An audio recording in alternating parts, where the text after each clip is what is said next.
Muy bien, como siempre está abierto la práctica. Les voy a repetir para evitar reclamos.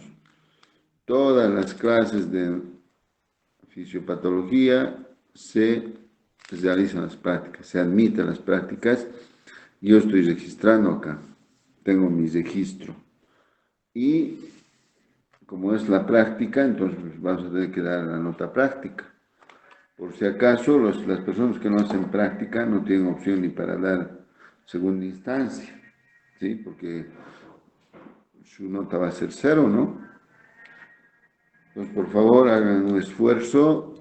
Como les dije, el conocimiento para mí no tiene límites, no es una materia, el conocimiento es el conocimiento, y más todavía en la universidad, donde ustedes están intentando obtener un título profesional, y por lo tanto, no hay límites en el conocimiento. Entonces pueden agarrar cualquier parte del temario, ¿no? Que está muy bien relacionado con lo que estudiamos, la nutrición, la dietética. Entonces, pero por favor hagan la práctica, ¿sí? Y por si acaso, para la gente que no ha asistido ayer hemos definido el día del examen, va a ser el 13 de noviembre, ya en la hora de la práctica, ¿sí? Entonces, por favor, vayan comunicando y vayan estudiando y repasando. Ahora, más o menos tenemos 2 semanas, tal vez un poquito menos.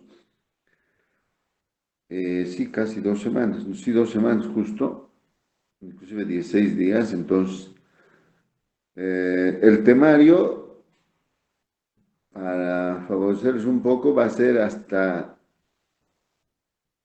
metabolismo de los lípidos más, por si acaso, ¿ya? Entonces, todo lo que hemos estudiado, organización funcional, todo lo que es la fisiología digestiva, fisiología de los trastornos digestivos, ahí hemos estudiado gastritis, úlcera, alcalacia, diarrea, estreñimiento, gases, vómitos, ¿no? Ese capítulo 66, 67 del Gaitón. Y después metabolismo de los hidratos de carbono, que también está en el Gaitón, y alteración del metabolismo de los hidratos de carbono, que está en la copia de Faseras. Y vamos a ver metabolismo de los lípidos, más que también está en el libro de Gaito, ¿sí? Entonces, por favor, vayan estudiando. Y la idea, creo es que es la más acertada, es que este tiempo de 2 semanas, vayan repasando, porque las preguntas, o más bien el examen va a ser a base de las preguntas que hagan ustedes, que yo haga y que vayamos repasando, ¿sí? Entonces, a ver, ¿alguien ha preparado algo para hoy día? Para, Doctor, ¿sí? buenos días. Yo no tengo número. Quería exponer, doctor. No, si no tiene número, se le va a dar el número cuando exponga, ¿ya? Ya. ¿De qué nos Eh, vas a hablar? sobre la síntesis de glucógeno, ¿puedo presentar mi tema? Claro, ¿cómo te llamas? Fabiola Tumiri Ponce. Tumiri, Tumiri Fabiola. Nos vas a hablar ¿de qué nos vas a hablar? La síntesis de glucógeno, doctor. 10. Síntesis de... Muy bien, seguí nomás. Seguí nomás. No, no, no veo tu trabajo. Mm, ahí se ve, doctor. Sí Ahora se ve, sí, Fabi. ahora sí. Ya. Ya, bueno, primeramente voy a hablar sobre el glucógeno, que es, bueno, la insulina es la que almacena el azúcar, la glucosa, como glucógeno en el hígado. El glucógeno es un polímero de cadena ramificada de glucosa, es decir, es una macromolécula formada por moléculas más pequeñas de glucosa. El glucógeno sirve como reserva de energía, se almacena en el hígado y en el músculo. bueno, se encuentra principalmente más en el hígado. Eh, Sirve como fuente de glucosa en estados de ayuno y en el músculo sirve como fuente de energía para la contracción muscular. Y aquí tenemos la reacción de la síntesis de glucógeno, empieza con la glucosa. La glucosa va a transformarse en glucosa 6-fosfato por la enzima glucoquinasa. Esta enzima va a utilizar ATP, una molécula de ATP y la va a convertir en ADP. Luego la glucosa 6-fosfato se va a convertir en glucosa 1-fosfato por la enzima fosfoglucomutasa. Después la glucosa 1-fosfato va a convertirse en uridina difosfato glucosa. Esta reacción va a utilizar eh, uridina trifosfato y la va a dejar en un pirofosfato inorgánico. Después la cuarta reacción que se va a convertir en enlaces glucosídicos alfa 1,4 por la enzima glucógeno sintasa. Luego se va a convertir por la enzima ramificadora de glucógeno a enlaces glucosídicos ramificados alfa 1,6 y tenemos el glucógeno. Esa es mi presentación, doctor, acerca de la síntesis de glucógeno. Ya, muy bien, miren esto, ¿y qué utilidad le puedes dar? ¿Para qué nos sirve esto? Desde el punto de Bueno, vista, como dice, para estados en ayuno, bueno, sirve más para los que tienen hipoglucemia. La hipoglucemia, pues, es la disminución anormal de la sangre. Y es ahí donde ayuda, ¿no? El glucógeno. ya, pero una cosa práctica, digamos, que ayer hemos estudiado sobre el glucógeno, no, está muy bien, me parece excelente. Siempre nosotros tenemos que intentar saber algo más sobre lo que es el estudio en este caso, del glucógeno, ¿no? De la glucosa y del glucógeno. O sea, la utilidad de esto está bien, ¿no? Nos ha detallado muy bien. Nosotros consumimos todos los días hidrato de carbono.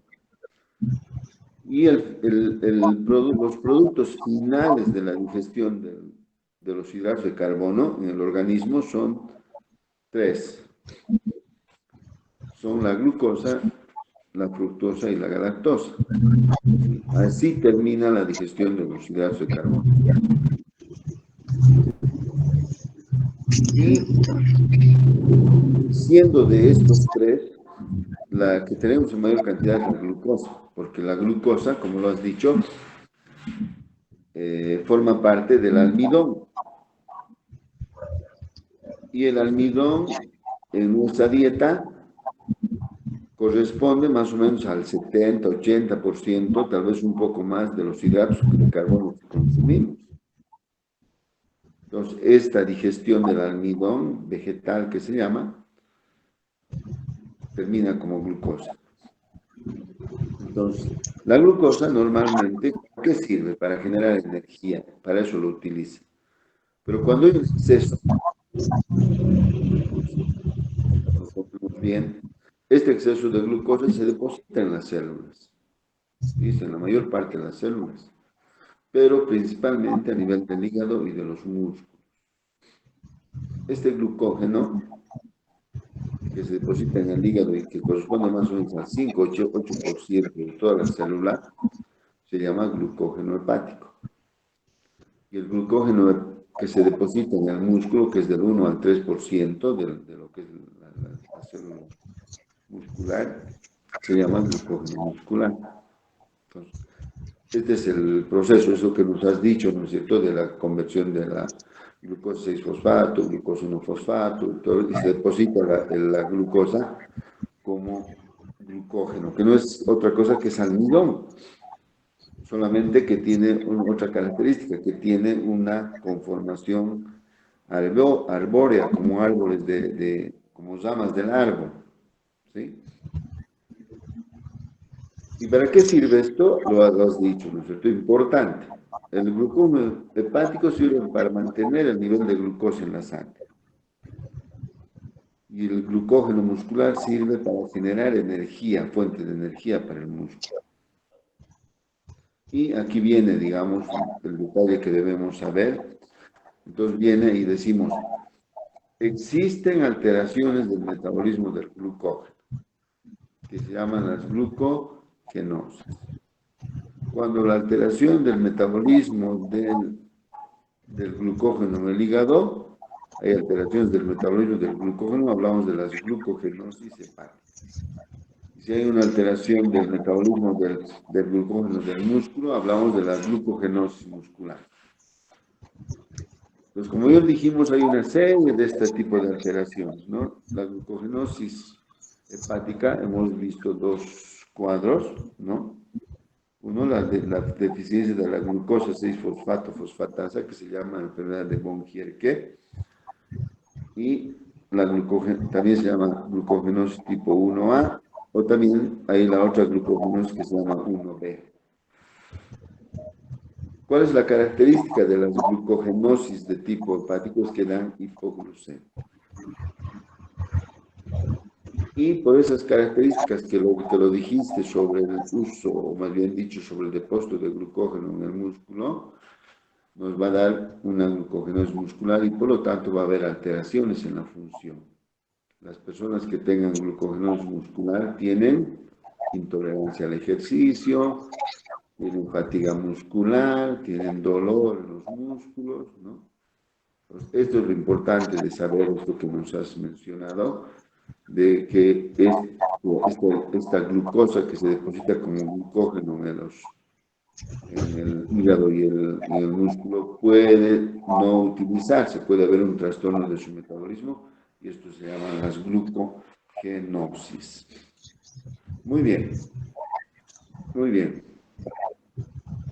Ya, doctor, ¿puedo dejar de compartir mi pantalla? Sí, sí, sí, sí. Sí, sí. Estoy. Gracias, doctor, eso era mi tema. Sí, ya estás registrado. Es el número 23, por si acaso. Está bien, doctor, gracias.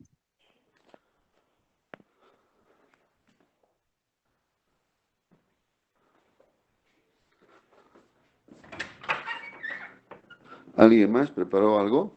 Doctor, ¿puedo compartir pantalla? Claro que sí. ¿Ya tiene número?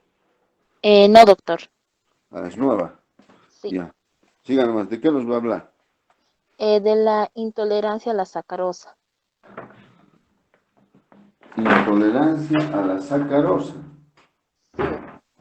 Muy bien. Siga nomás. Ya.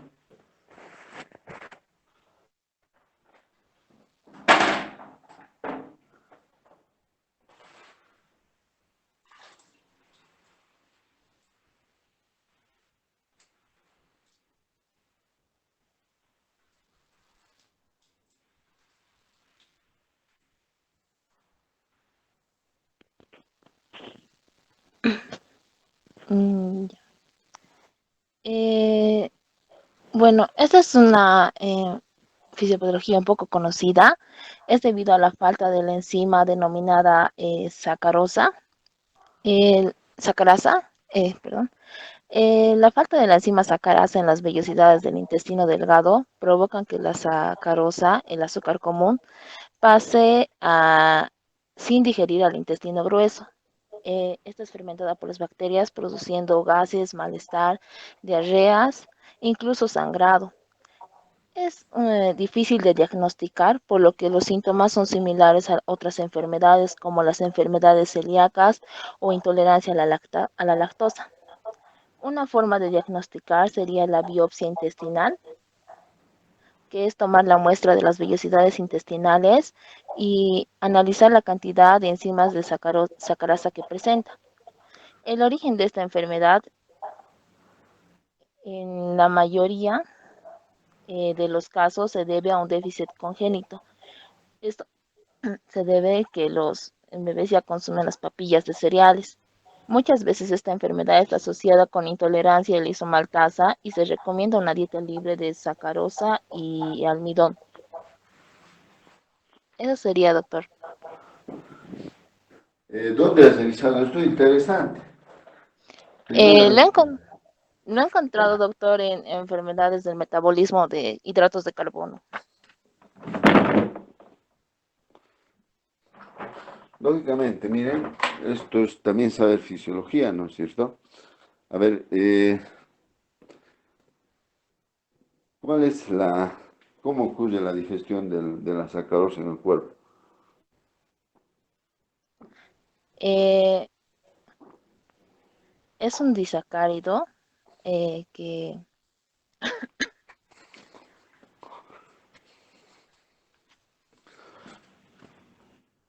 No, la sacarosa es lo que se llama el azúcar de la miel, ¿no? De la miel de caña, de las frutas también. Es un azúcar, es un disacárido, que está formado por dos monosacáridos, glucosa y fructosa.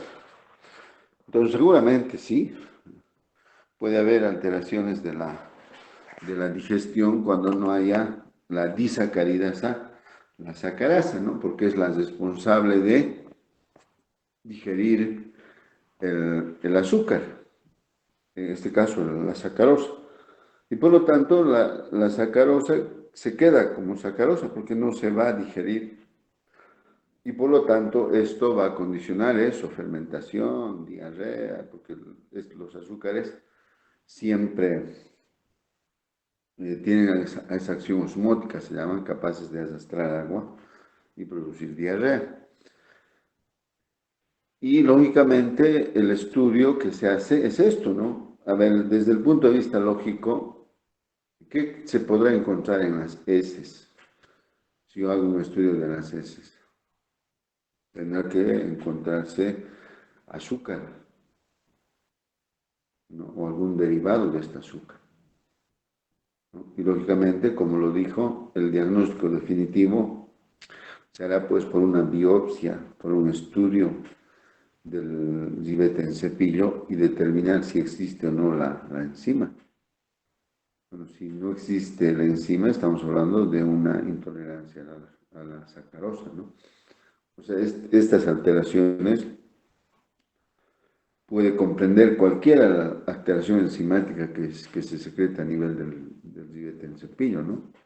Y este es un cuadro que también existe, porque puede haber personas que no tengan sacarasa y estas personas se hacen intolerantes a la sacarosa. Muy bien. ¿Cómo se llama? Me ha dicho. Danitza Carmona Pérez. Carmona. Sí, doctor. Carmona Danitz. Doctor, perdón, ¿qué número soy? 24. Gracias, doctor.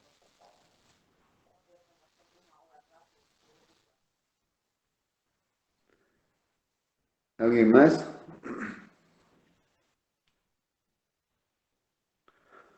¿Alguien más ha preparado algo para...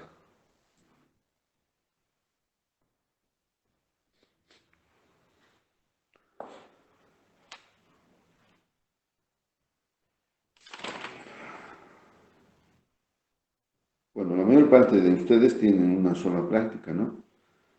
Algunos que tienen dos, muy pocos tres. Por favor, un poquito esfuércense, ¿ya? Doctor, ¿puedo presentar? Sí, claro. Sí, sí, ¿cómo se llama? Soy el número 3 de la lista. Ya voy a presentar pantalla. Ah,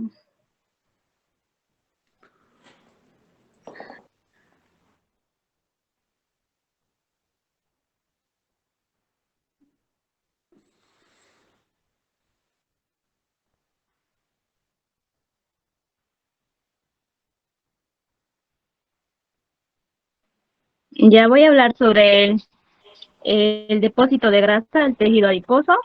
Eh, Dos de los tejidos principales del organismo, el tejido adiposo y el hígado, almacenan mucha grasa.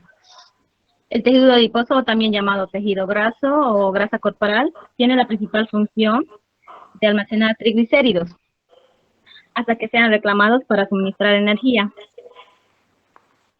Una función subsidiaria es la proporcionar aislamiento térmico al cuerpo, como se expone en el capítulo 73. Las células grasas, adipocitos, almacenan casi el 80% y 95% del volumen celular. triglicéridos se encuentran generalmente en forma líquida dentro de los adipocitos. Cuando los tejidos se exponen a un frío prolongado, ahí actúa el tejido adiposo. Las células grasas sintetizan cantidades minúsculas de los ácidos grasos y triglicéridos a partir de hidratos de carbono, completando la síntesis de grasa en el hígado. Los triglicéridos, la grasa, el tejido adiposo es lo que almacena los triglicéridos. El intercambio de grasa entre el tejido adiposo y la sangre en lipasas celulares. Como se comentó anteriormente, el tejido adiposo contiene mucha lipasa. Parte de esas enzimas catalizan el depósito celular de los triglicéridos.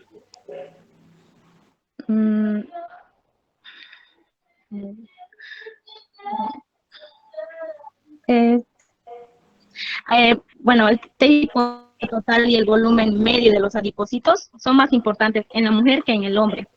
En el adulto normal, el número de adipocitos es constante y las variaciones de peso tienen lugar a variaciones de tamaño de las células. El cuerpo humano está constituido en un 15 a 25% de grasa. Los adipocitos son los que almacenan la grasa, los triglicéridos, hasta que sean utilizados por el cuerpo.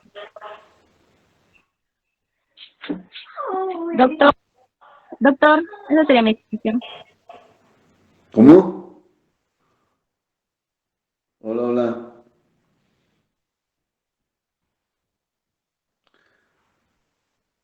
Una pregunta, déjalo así, no saque.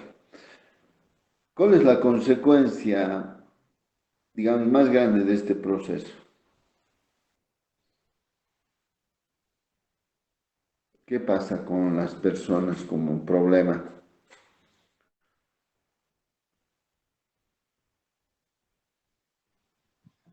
¿Cómo dijo, doctor?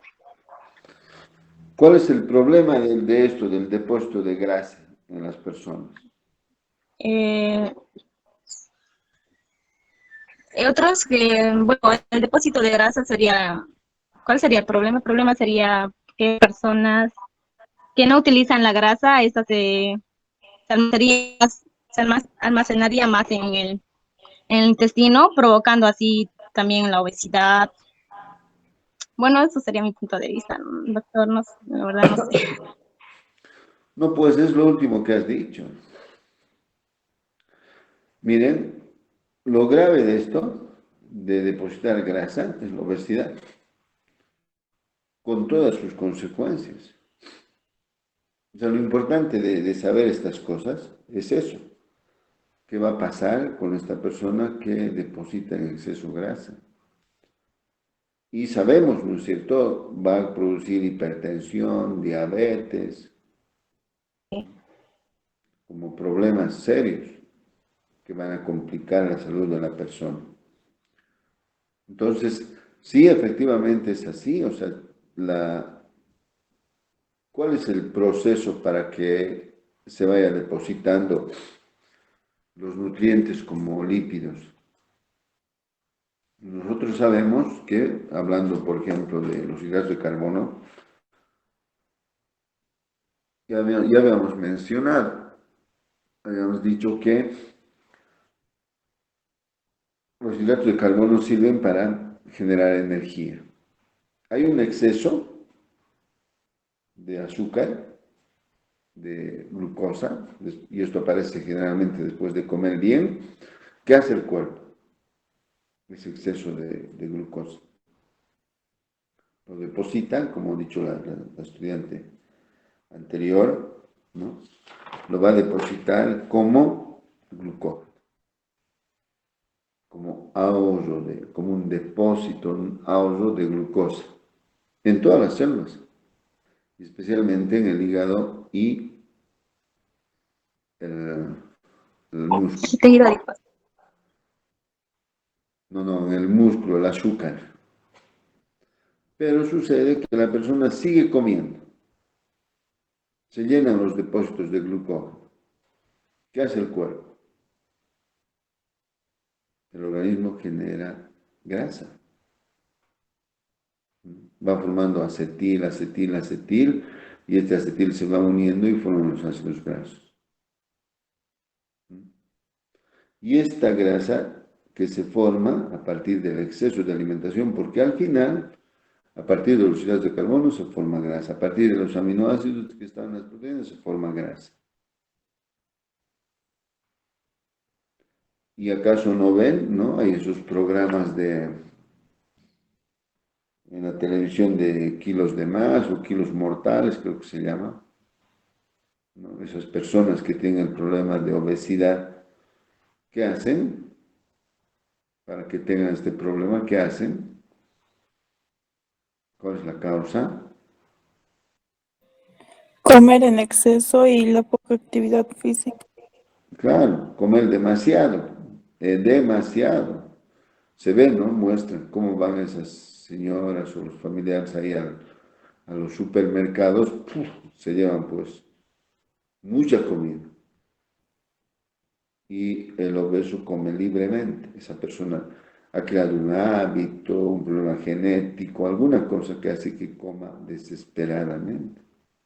Come una hamburguesa y otra hamburguesa, carnes frías, gaseosas, un exceso de las cosas. Entonces esa persona hace ese camino, esa ruta.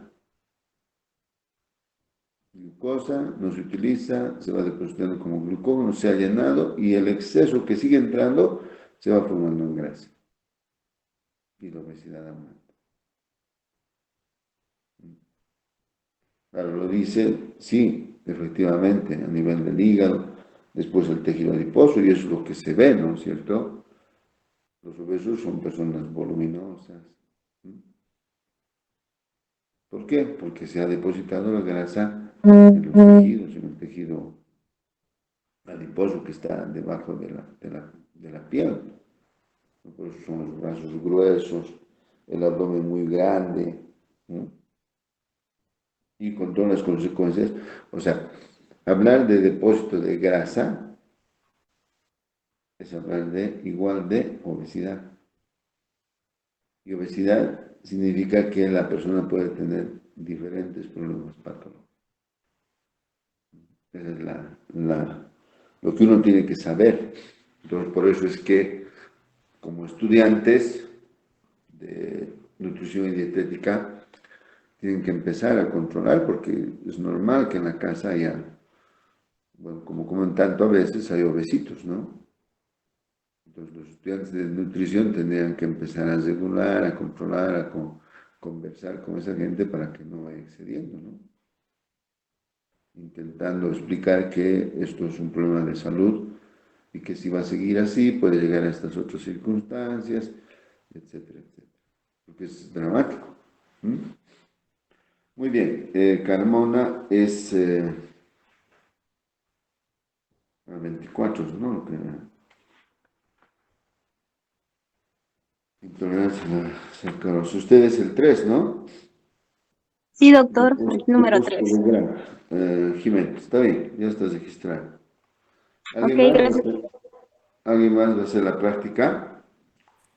Buenos días, doctor. ¿Puedo exponer yo? ¿Eres nuevo? Sí. ¿Tienes número? No, no tengo. Ya eres el 25, Abner, Ya. que el Camercán. Eres el 25. Seguí nomás.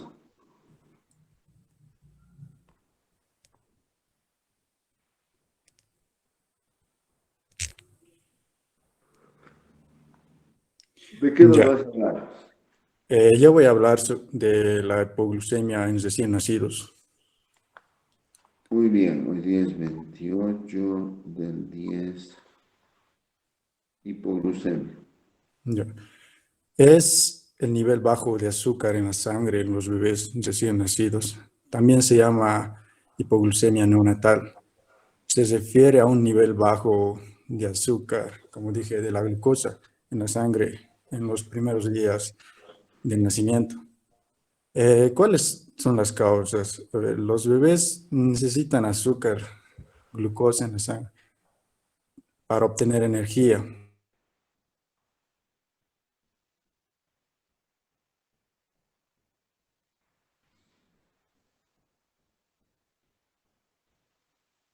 Sí, Abner, ¿qué pasó? Abner,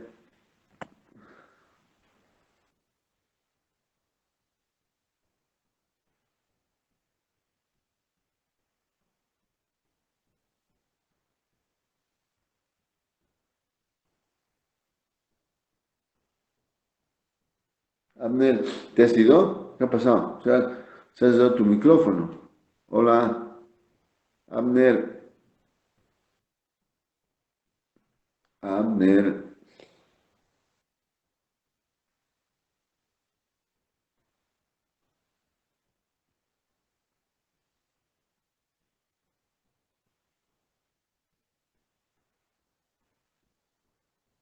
Parece que se le ha cortado, doctor. Sí, por eso se ha callado, no sé qué ha pasado. Nos ha dejado su placa y nada más. Abner, ¿no te puedes conectar? Abner,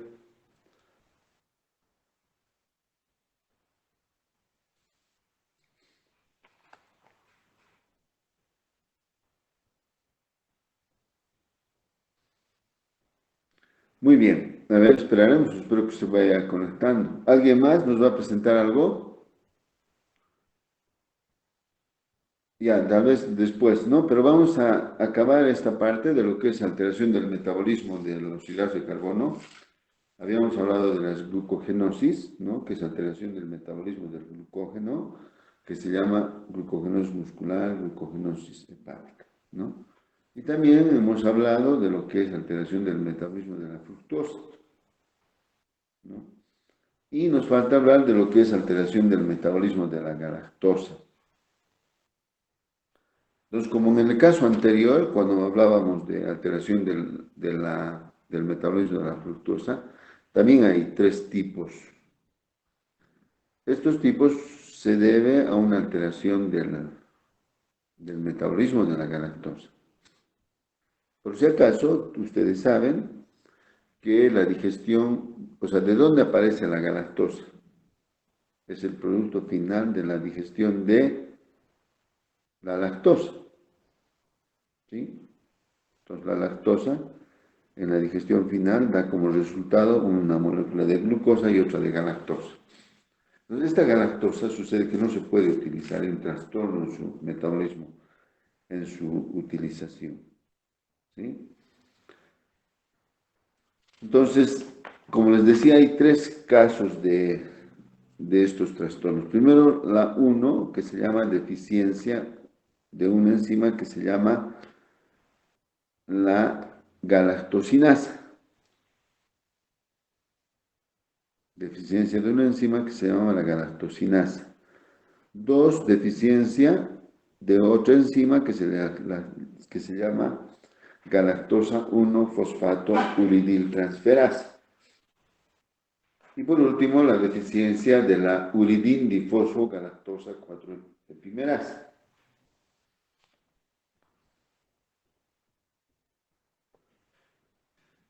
Entonces, en estos trastornos lo que pasa es que no se puede metabolizar la galactosa y por lo tanto, así como pasaba con la fructosa, empieza a subir de la galactosa en la sangre y se habla de una galactosemia. Entonces, la galactosemia no es otra cosa que el incremento de la galactosa en la sangre.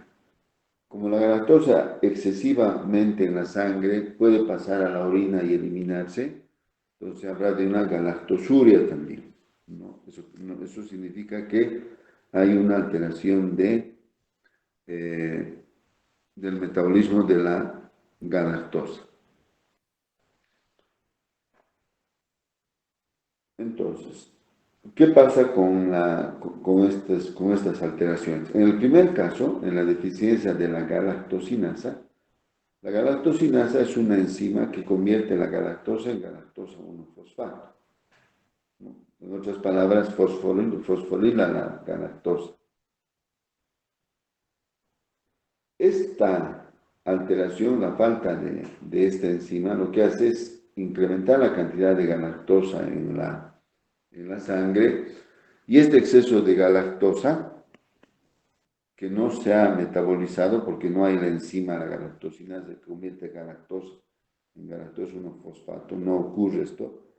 La galactosa empieza a subir en la sangre y se deposita en algunos sitios del cuerpo, ¿no? Por ejemplo, en las cataratas. Y en las cataratas, esta galactosa se convierte en galactitol. Y esto va a dar lugar a las cataratas. Es un depósito de galactosa en forma de galactitol a nivel del cristalino, y esto se llama galactosa. Entonces, el problema como cosa importante aparece en casos en la persona que no tiene la enzima y después es secundario a la ingestión de leche. En estos casos, ¿cómo podemos diagnosticar? ¿Qué habrá que hacer para diagnosticar este problema? Lo que hay que hacer es esto que les había dicho al principio, determinar si la galactosa está aumentada en la sangre, si la galactosa aparece en la orina, ¿no? Entonces hablamos de galactosemia y de galactosuria. ¿Y cuál será el tratamiento para evitar este problema? ¿Qué debemos hacer como tratamiento? Y es una consecuencia lógica nomás de lo que estamos hablando. ¿Qué habrá que hacer? Retirar la galactosa de la alimentación. En otras palabras, tenemos que retirar la leche de la alimentación, ¿no? Aunque, como alguien dijo, este azúcar puede estar en algunos productos, en algunas legumbres, en algunas verduras, ¿no? Y algunos productos farmacéuticos que utilizan para darle sabor, digamos, a los medicamentos. Pero la fuente principal de galactosa es la leche. Entonces, el problema mayor de la deficiencia de la galactosinasa es el depósito de galactosa como galactitol a nivel del cristalino, y lo que va a producir son cataratas. Ese es el primer cuadro. El segundo cuadro se refiere, como les había dicho, a una deficiencia de otra enzima, de la galactosa 1-fosfato uridiltransferasa. Esta enfermedad también se llama galactosemia clásica. ¿Qué hace esta enzima? Convierte la galactosa 1-fosfato en uridindifosfogalactosa, ¿no? Es una enfermedad muy rara que aparece uno en casi 60.000 pacientes, y lógicamente aparece al principio de la vida, ¿no? Como los niños se alimentan solo de leche y la leche tiene lactosa, entonces empiezan a presentar los síntomas de esta deficiencia. ¿Qué van a presentar estos niños? Van a presentar un hígado grande, edema, hepatomegalia se llama. Esta alteración puede producir edema, ascitis, eso quiere decir depósito de líquido a nivel de la cavidad abdominal, y como está enfermo el hígado, los niños van a presentar ictericia, eso quiere decir que el hígado no capta la bilirrubina y se queda circulando en la sangre y los pinta a los niños, y eso se llama ictericia. Ictericia no significa otra cosa que coloración amarillenta de la piel y de las mucosas. Estos niños, por este problema, van a tener rechazo a la alimentación, van a estar decaídos, letárgicos, y estos niños tienen infecciones frecuentes, especialmente por una bacteria que se llama Escherichia coli. A la larga, estas alteraciones hepáticas pueden condicionar la muerte. Entonces, ¿qué debemos hacer para determinar o para diagnosticar esta enfermedad? Como les dije, medir la cantidad de galactosa en la sangre, medir la presencia de galactosa en la orina. También se puede medir la galactosa 1-fosfato en los glóbulos rojos. Y en estos casos, lo que hay que hacer es suprimir la leche como alimento.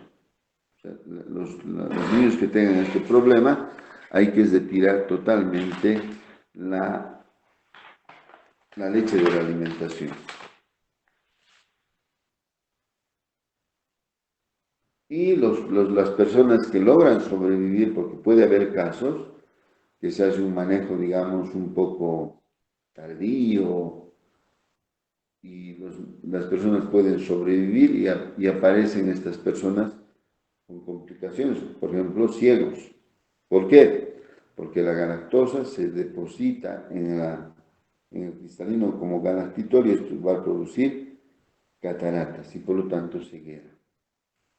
Como habíamos dicho que es una enfermedad que altera el metabolismo, más bien dicho a nivel del hígado, porque el hígado se inflama, las personas pueden acabar con cirrosis hepática.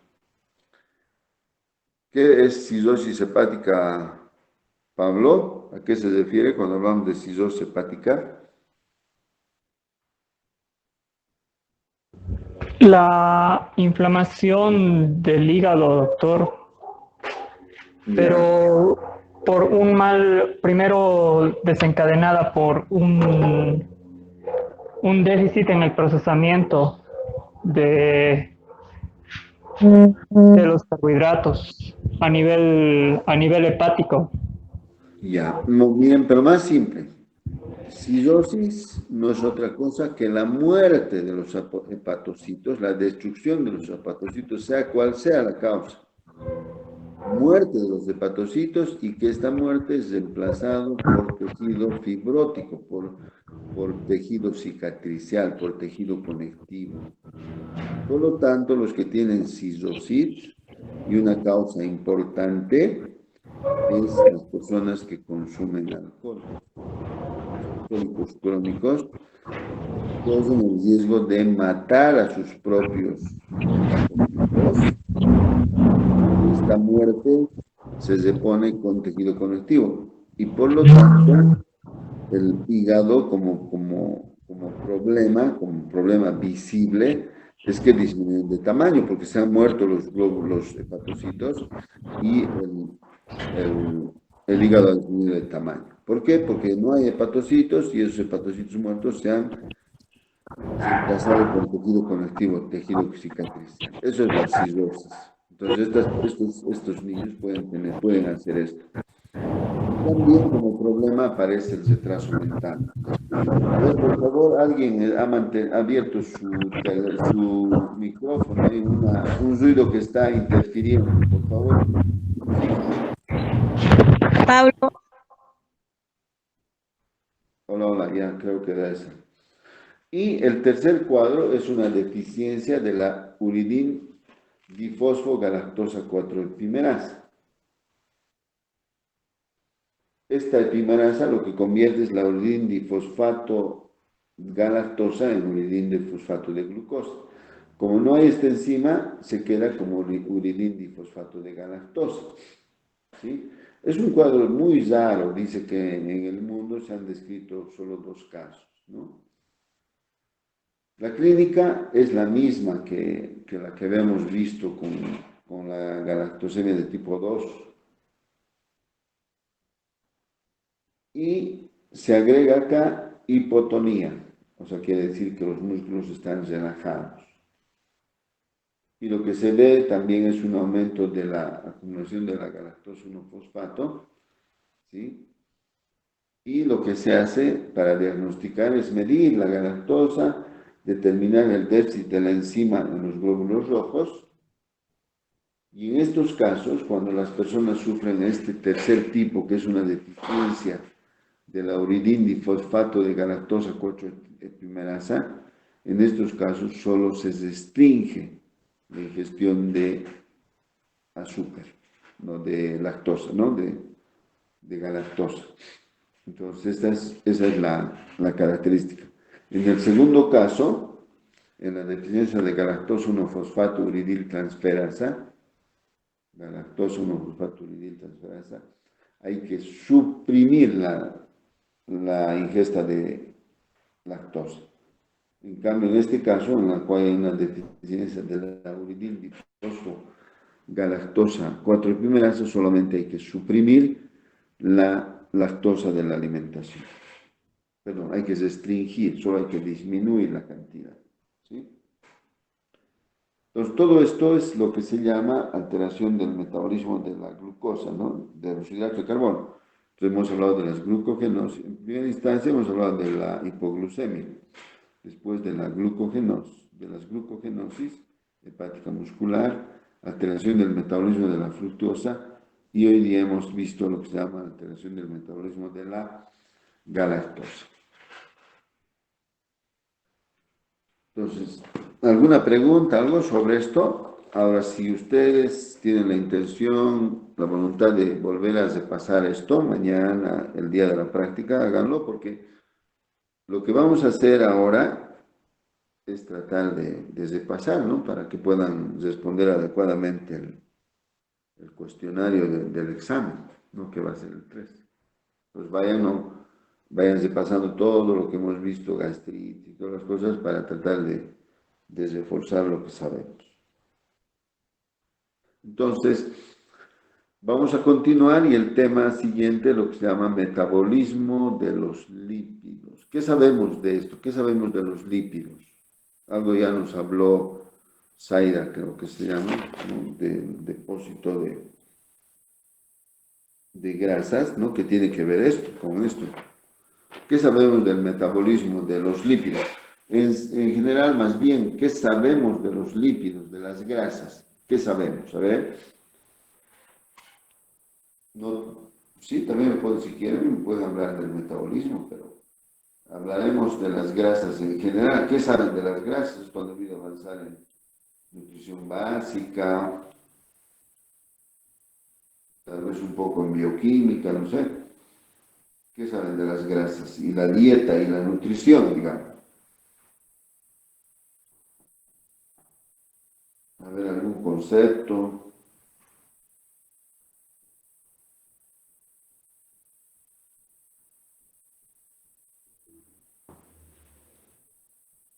¿Cómo es, jóvenes señoritas?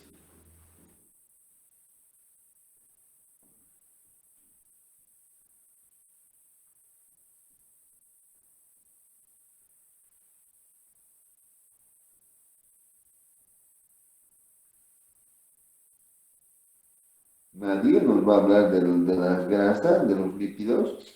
¿Qué me pueden decir?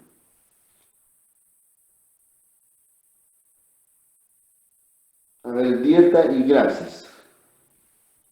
Lípidos. Grasas como macronutrientes como nutrientes energéticos. ¿Qué me pueden decir? Buen día, doctor.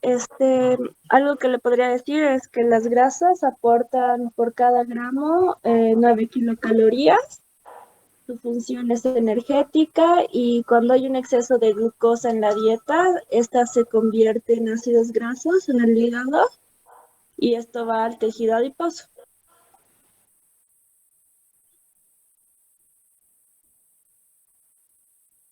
¿Algo más? ¿Alguien más?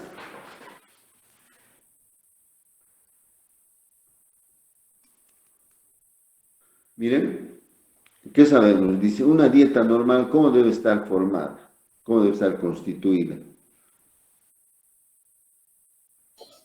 Proteínas de 10 a 15, hidratos de carbono de 50 a 60% y grasas de 25 a 35%.